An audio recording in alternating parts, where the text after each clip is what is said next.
Hello friends, स्वागत है आपका आपके अपने YouTube channel UP exam by Vivek Paliwal में। मैं विवेक आप लोगों के लिए लेके आया हूँ एक और वीडियो। जैसा कि आप जानते हैं, यूपी पुलिस कांस्टेबल के लिए हमने यूपी जीके की एक सीरीज शुरू कर रखी है। इससे पहले हमने 3 वीडियोस और अपलोड किए हैं। अगर आपने वो नहीं देखी हैं तो आप पहले जाके उन्हें देखिए। ये हमारा चौथा पार्ट होने वाला है उसमें। तो जो आपकी 17 और 18 फरवरी को यूपी पुलिस कांस्टेबल की परीक्षा लगी हुई है, उसमें आपको 100% यूपी जीके के यही क्वेश्चन आपको देखने को मिलने वाले हैं। इतना तो आप विश्वास कर सकते हैं कि इनमें से आपको कोई ना कोई क्वेश्चन आपको आपके एग्जाम में रखा जरूर मिलेगा। छोटी छोटी वीडियो हैं, 10-10 8-8 मिनट की। आप खाना खाते समय या नाश्ता करते समय भी इन वीडियोस को देख सकते हैं। ज़्यादा टाइम हम नहीं लेंगे, ना कोई एक्स्ट्रा ऐड होगा ना कोई बातें होंगी। सीधा हम अपने मुद्दे की बात करेंगे। ये जो वीडियो है ये आपकी UP police constable, UPSI, junior assistant, जो कि आपकी 5500 पदों की वैकेंसी लगी हुई है। परीक्षा इसकी मई जून जुलाई तक प्रस्तावित रहेगी। यूपी वीडियो में भी आपके ये काम आएगा। लेखपाल और कोई भी कम्पिटिटिव एग्जाम जिसमें आपकी यूपी जीके का पार्ट आता हो, वहां पे ये वीडियो आपको मदद करने वाला है। चैनल पे पहली बार आए हैं तो चैनल को सब्सक्राइब करेंगे और बेल आइकन को दबा लेंगे ताकि आपको आने वाली वीडियोस की नोटिफिकेशन मिलती रहे। आप हमारे टेलीग्राम चैनल से भी जुड़ सकते हैं, जिसको आप टेलीग्राम पे जाके सर्च करेंगे UP exam by Vivek Paliwal, तो आपको अपने आप चैनल आपके सामने आ जाएगा। और अगर आप पहले कंटेंट देखना, उसके बाद चैनल को ज्वाइन करना। अगर आपको अच्छा लगे तो आप ज्वाइन करना, नहीं तो आप रहने देना। चलिए शुरू करते हैं। फर्स्ट क्वेश्चन है हमारा, निम्नलिखित में से किस फसल के उत्पादन में उत्तर प्रदेश प्रथम स्थान पर नहीं है? निम्नलिखित में से किस फसल के उत्पादन में उत्तर प्रदेश प्रथम स्थान पर नहीं है? ऑप्शन है हमारा गेहूं, गन्ना, आलू, चावल। तो गेहूं, गन्ना, आलू या चावल, इसमें से कौन सी फसल ऐसी है जिसमें उत्तर प्रदेश प्रथम स्थान पर नहीं है? तो हमारा जो राइट आंसर होगा वो होगा चावल, क्योंकि चावल जो है वो पश्चिम बंगाल में सबसे ज्यादा उत्पादन होता है। पश्चिम बंगाल चावल में प्रथम स्थान पे है। बाकी अगर हम बात करें गेहूं की, गन्ने की या फिर आपका आलू की, अगर हम इन तीनों की बात करते हैं तो इनमें पहले स्थान पे उत्तर प्रदेश का ही नाम आता है। तो गेहूं, गन्ना और आलू, इन तीनों में उत्तर प्रदेश प्रथम स्थान पे है। जबकि अगर हम चावल के उत्पादन में बात करें तो चावल के उत्पादन में पश्चिम बंगाल का जो स्थान है वो पहले स्थान पे है। तो आंसर क्या होगा हमारा? पश्चिम बंगाल, क्यों सॉरी चावल, क्योंकि चावल जो है पश्चिम बंगाल में सबसे ज्यादा होता है और प्रथम स्थान पे पश्चिम बंगाल आता है। चलिए दूसरे क्वेश्चन पे चलते हैं। दूसरा क्वेश्चन है हमारा, उत्तर प्रदेश में उगाई गई निम्न फसलों में से किसकी अवधि न्यूनतम है? तो मतलब फसलों का जो फसल चक्र होता है, इसमें आपको बताना है किस फसल का फसल चक्र कितना होता है। उत्तर प्रदेश में उगाई गई निम्न फसलों में से किस फसल की अवधि न्यूनतम है, मतलब सबसे कम समय में जो फसल पककर तैयार हो जाती है उसके बारे में हमें बताना है। ऑप्शन है हमारा चना, मसूर, मूंग और अरहर। चना, मसूर, मूंग और अरहर। तो इसमें जो राइट आंसर होने वाला है वो आपका होने वाला है मूंग। मूंग की जो खेती है वो सबसे कम समय में तैयार हो जाती है। अगर हम बात करेंगे चने की या मसूर की या मूंग की या अरहर की, तो मूंग की जो खेती है वो आपकी केवल और केवल 60 दिन की अवधि में पककर तैयार हो जाती है। और यह खरीफ और जायद की फसल में आती है, या तो खरीफ विकल्प में मिलेगा या जायद में। अगर हम बात करें मसूर और चने की, तो इनके लिए 90 दिन की आवश्यकता होती है और अरहर सबसे ज़्यादा दिन 260 दिन की आवश्यकता। मतलब मूंग जो है वो 60 दिन में पक के तैयार हो जाती है, चना और मसूर आपका 90 दिन में पक के तैयार होता है, जबकि अरहर सबसे ज़्यादा समय लेता है 260 दिन। क्वेश्चन नंबर 3 पे चलते हैं। तो हमारा राइट आंसर क्या होगा? हमारा मूंग होगा। चलिए क्वेश्चन नंबर 3 पे बढ़ते हैं। भारत में उत्तर प्रदेश किस पैदावार का सबसे बड़ा उत्पादक है? तो भारत में उत्तर प्रदेश किस पैदावार का सबसे बड़ा उत्पादक है? खाद्यान्न, तिलहन, दलहन और मसाले। मतलब आपको बताना है संपूर्ण, अगर हम पैदावार की बात करें तो खाद्यान्न में सबसे पहले स्थान पे आता है, तिलहन में आता है, दलहन में आता है या मसालों में आता है। तो इसका जो राइट आंसर होगा वो होगा खाद्यान्न। कुल खाद्यान्न में उत्तर प्रदेश का जो स्थान है वो प्रथम है। चलिए क्वेश्चन नंबर 4 पे चलते हैं।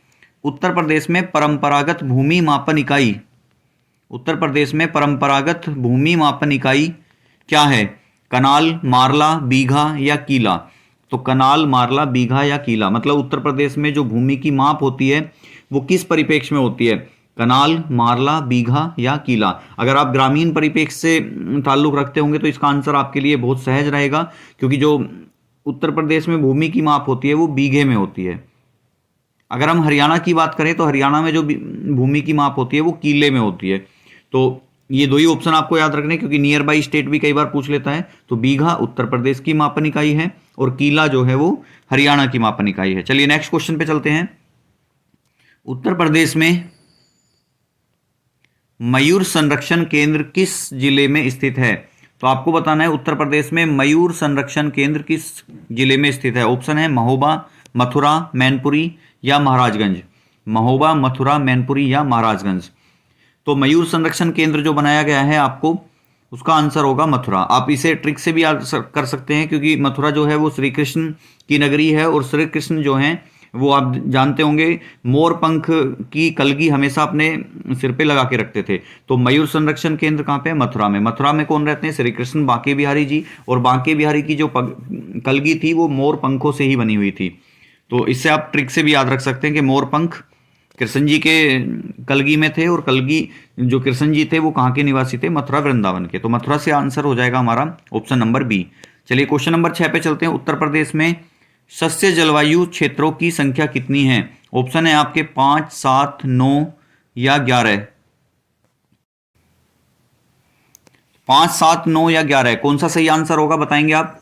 सस्य जलवायु क्या होती है? सस्य जलवायु होती है आपकी जो कृषि योग्य जलवायु होती है, कि कितनी कृषि योग्य जलवायु में उत्तर प्रदेश को डिवाइड किया गया है। तो इसका जो राइट आंसर होगा वो होगा आपका option number C, 9। Uttar Pradesh को 9 कृषि जलवायु प्रदेशों में बांटा गया है। अगर हम उनकी बात करें तो पहला होगा आपका भाबर एवं तराई क्षेत्र, दूसरा होगा पश्चिमी मैदान, तीसरा होगा मध्य पश्चिमी मैदान, चौथा होगा आपका दक्षिण पश्चिमी समशुष्क मैदान, पांचवा होगा मध्य मैदान, छठा होगा बुंदेलखंड क्षेत्र, सातवां होगा उत्तर पूर्वी मैदान, आठवां होगा आपका पूर्वी मैदान और नौवां होगा आपका विंध्य क्षेत्र। तो ये कुल 9 जलवायु प्रदेश हैं जिसे उत्तर प्रदेश में डिवाइड किया गया है। तो आपसे केवल यही पूछा जाएगा कि उत्तर प्रदेश को कितने कृषि जलवायु क्षेत्र या सस्य जलवायु क्षेत्रों में विभाजित किया गया है। तो आंसर होगा आपका option number C, 9। Next question है हमारा, निम्न में से किस स्थान पर उत्तर प्रदेश में वर्षा सबसे कम होती है?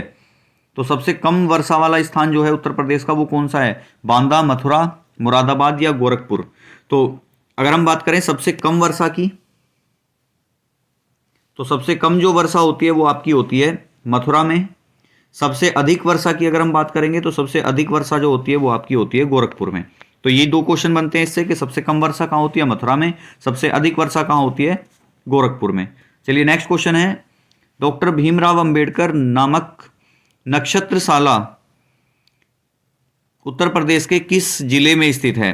तो डॉक्टर भीमराव अंबेडकर नामक नक्षत्रशाला जो है वो आपकी किस जिले में स्थित है? रामपुर, लखनऊ, प्रयागराज या फिर गोरखपुर।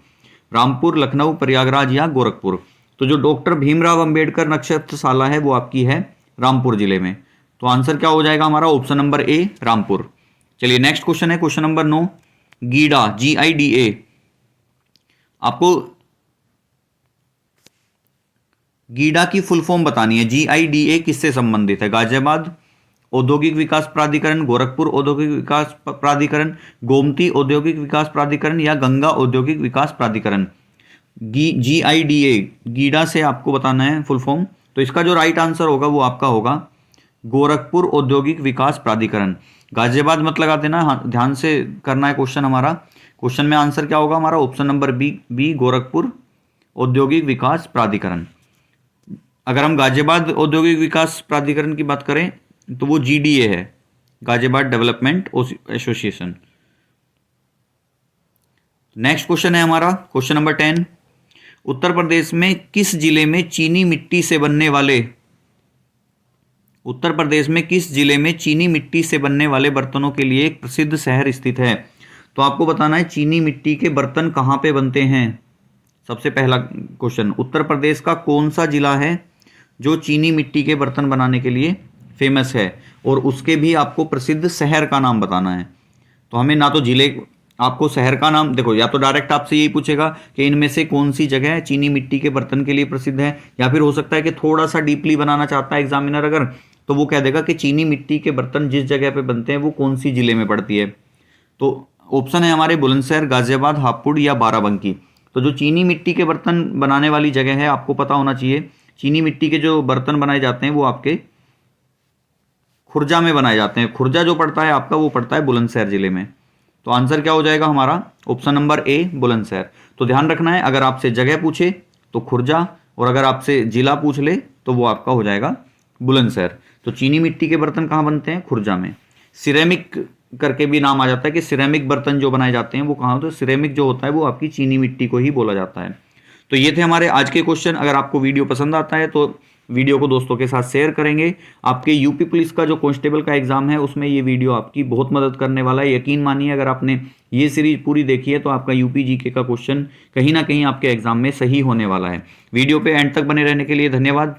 नेक्स्ट वीडियो में मिलते हैं, तब तक के लिए अपनी तैयारी को जारी रखिए, रिवीजन करते रहिए। Thank you.